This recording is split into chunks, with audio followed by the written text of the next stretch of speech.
بسم اللہ الرحمن الرحیم۔ عزیزوں، آپ دیکھ رہے ہیں کہ سفر کا مہینہ چل رہا ہے، اور سفر کے مہینے میں ہماری روایتوں میں ملتا ہے کہ سفر کا مہینہ نحس ہے، اور بھی دن ایام کے بارے میں ملتا ہے کہ وہ ایام نحس ہے۔ تو پہلے ہمیں دیکھنا چاہیے کہ یہ نحس کا تصور کہاں سے آیا۔ کیا اللہ نے کسی دن کو نحس بنا کے پیدا کیا؟ ایک دن یا رات یہ سب اللہ ہی کے بنائے ہوئے ہیں۔ سورج کی گردش سے دن و رات وجود میں آتا ہے۔ سال میں 365 دن، البتہ سال تو ہمارے بنائے ہوئے ہیں، یعنی ہم انسانوں کے، چاہے وہ اللہ کے نمائندوں ہی کی طرف سے ہو۔ کہنے کا مطلب کہ سورج جو نکل رہا ہے سال میں 365 دن یا 365 دن ملا کے جو ہم سال بناتے ہیں، تو ہر دن سورج نکل رہا ہے اور اس دن ڈوب رہا ہے۔ تو سورج تو اللہ کی بنائی ہوئی مخلوق ہے، اور اس کے حکم کے مطابق نکل رہا ہے اور ڈوب رہا ہے، اور اس سے دن و رات بن رہے ہیں۔ تو یہ نحس کا تصور کہاں سے آ گیا کہ فلاں دن نحس ہے؟ بھئی اللہ ہی نے سب کو بنایا، ہر دن کا خالق اللہ ہے۔ بھئی سورج کا خالق ہے تو سورج سے جو چیز وجود میں آ رہی ہے اس کا خالق بھی اللہ ہے۔ تو پھر یہ نحس کا تصور کہاں سے آیا کہ فلاں دن نحس ہے یا فلاں رات نحس ہے؟ دیکھیے، نحس کا تصور یہاں سے آیا کہ کچھ ایسے حوادث، کچھ ایسے واقعات پیش آئے بشریت کے ساتھ، اللہ کے خاص بندوں کے ساتھ، کہ جس کی وجہ سے ان ایام کو نحس شمار کیا جانے لگا۔ ورنہ دن تو سب اللہ ہی کا بنایا ہوا ہے۔ وہ حوادث اتنے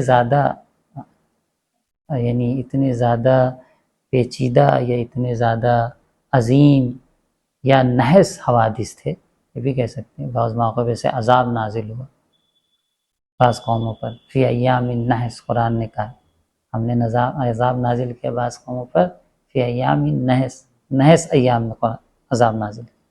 تو اب آپ بتائیے کہ جو نحس ایام میں عذاب نازل کیا، فرسلنا علیہم ریحا صرصرا فی ایام نحسات، ہم نے ایک تیز آندھی، تیز طوفان کو بھیجا نحس ایام میں۔ کس کے لیے کہا جا رہا ہے؟ قوم عاد کے لیے۔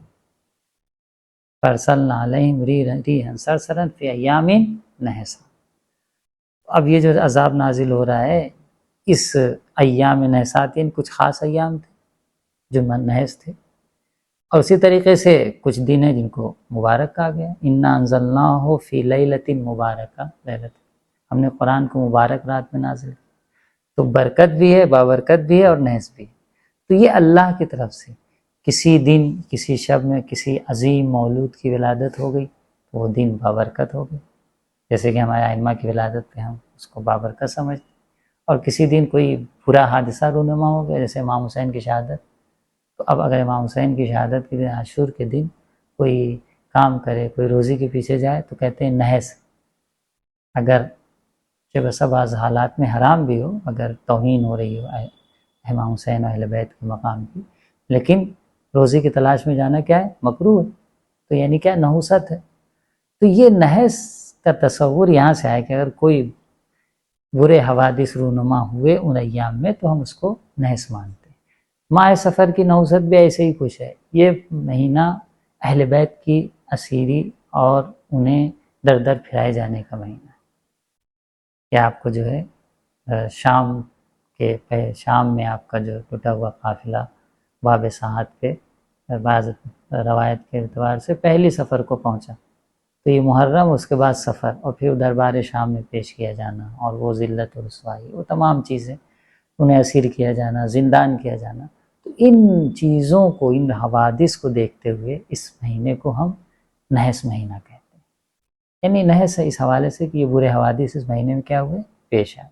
اسی حوالے سے بعض لوگ، آپ نے سنا ہوگا ہمارے یہاں خاص کر کے سفر کی تو نحوست ہے ہی ہے، سفر کی نحوست کے ساتھ ساتھ 13 سفر، جس کو کہا جاتا ہے 13 تیزی، اور 13 کی تاریخ بعض روایات میں ہو سکتا ہے وہ دن بعض اعمال کے لیے، کیونکہ ہمارے یہاں یہ بھی روایت میں ملتا ہے کہ فلاں دن مہینے کی پہلی تاریخ کو یہ عمل اچھا ہے، دوسری تاریخ کو یہ عمل اچھا ہے، اور تیسری تاریخ کو یہ عمل برا ہے، اس طریقے سے روایت میں ملتا ہے۔ اب وہ روایات کس حد تک سندی لحاظ سے صحیح ہیں، اور خاص کر کے علماء، خاص کر کے فقہاء نے اس کو کتنا اہمیت دیا ہے، لیکن بہرصورت روایات میں یہ چیزیں موجود ہیں۔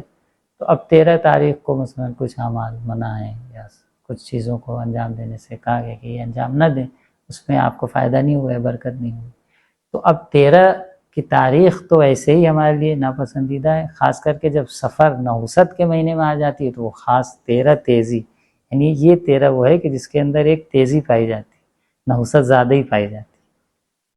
تو اس میں کوئی شک نہیں ہے کہ اس نحوست کو آپ تصور کر سکتے ہیں، لیکن اگر کوئی شخص کوئی سفر پہ جانا چاہتا ہے، کوئی اور کام کرنا چاہتا ہے اور ضرورت ہے، مثلا 13 تیزی کے دن ہمیں سفر پہ جانا ہے، مجلس پڑھنا ہے، یا کوئی ضروری سفر ہے، تو آپ صدقہ دے کے جا سکتے ہیں۔ صدقہ بہت سی نحوستوں کو کیا کرتا ہے؟ دور کر دیتا ہے، اگر ضرورت ہے۔ اگر ضرورت نہیں ہے، آپ کے لیے ممکن ہے تو اگنور کریے، نہ ایسی تاریخوں میں کوئی ایسا کام کرنے جائیے کہ جس میں آپ کو لگتا ہے کہ برکت نہیں ہے، اور لوگ رعایت بھی کرتے ہیں۔ لیکن وحشت کرنے کی ضرورت نہیں ہے کہ اب سفر کا مہینہ آ گئے تو خاص وحشت آ گئی کہ اب تو مصیبت خدا نخواستہ آ جائے، یا 13 کو سفر کر لیا تو اب تو کچھ نہیں، ایسا نہیں، یہ شیطان ہے، یہ وسوسہ ہے، یہ بے وجہ ڈر ہے۔ آپ صدقہ نکال دیں، اللہ پہ بھروسہ کریں، سارے دن اللہ کے۔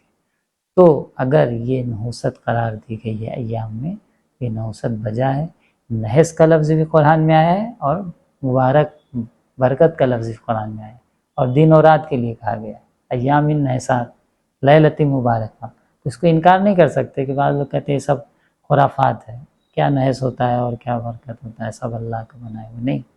ہم حوادث کے اعتبار سے کسی چیز کو نحس یا بابرکت کہتے ہیں۔ انشاءاللہ خدا اس مہینے کی، سفر کے مہینے کی نحوست سے تمام شیعان اہل بیت کو محفوظ رکھے، اور جہاں جہاں بھی شیعان اہل بیت پر ظلم ہو رہا ہے اور ظالم ان پر ظلم کرنے کی کوشش کر رہا ہے، تمام شیعان کو ظالموں کے شر سے محفوظ رکھے۔ وآخر دعوانا ان الحمدللہ رب العالمین۔